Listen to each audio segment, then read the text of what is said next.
The secular humanist worldview continues to develop, but its foundation remains the same.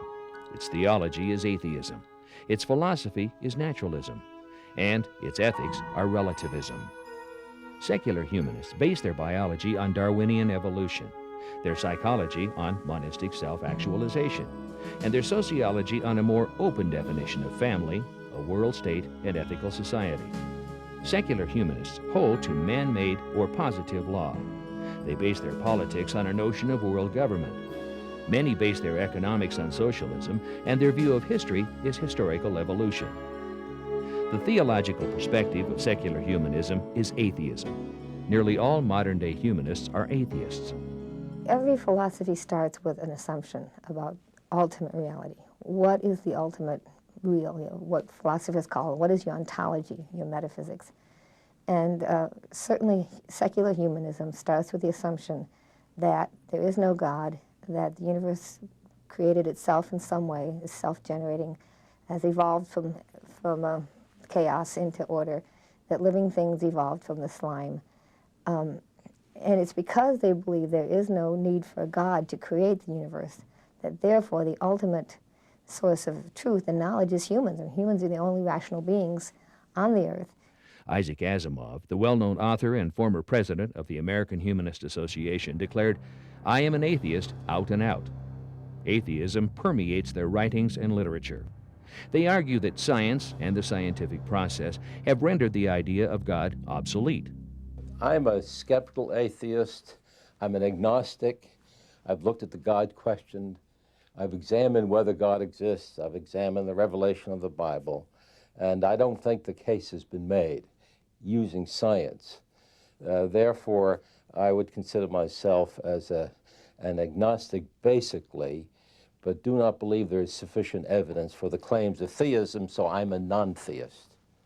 Corliss Lamont, author of The Philosophy of Humanism, asserted, "There is no place in the humanist worldview for either immortality or God."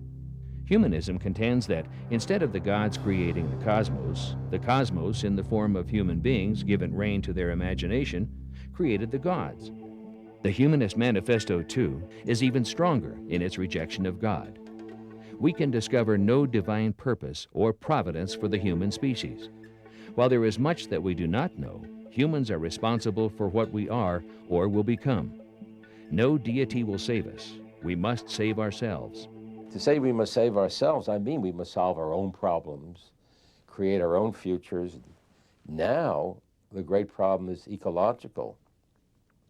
We must save the earth, its population, runaway population. We must limit population. So to say that we must save ourselves, I mean, you can't look outside, in my view, for divine salvation. We have to use the best intelligence and the best cooperation and the best resolve to solve our problems, save the earth, and improve human life.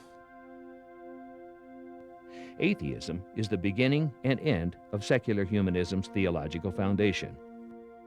Secular humanists spread their atheistic message into the popular culture through their major periodicals, The Humanist and Free Inquiry. Now, while it is true that atheism permeates the literature of secular humanism, and in fact, again, theoretically, is part and parcel of their think tanks and their think tank publications like Free Inquiry magazine and the Humanist magazine, the important thing to remember is that atheism permeates our society through the popular culture. Hollywood, for example, at the base of much of what Hollywood produces is atheism, very anti-Christian. In fact, Michael Medved has a great book on the subject called Hollywood versus America. The sex industry in this country can be terminated back to the secular humanist theology and atheism. The porno industry, radical feminism, radical homosexuality can be traced back to an atheistic base. But then what about the National Academy of Sciences? According to Phil Johnson, 90% of the leadership of that organization are atheists. Carl Sagan certainly has popularized atheism through his Cosmos series.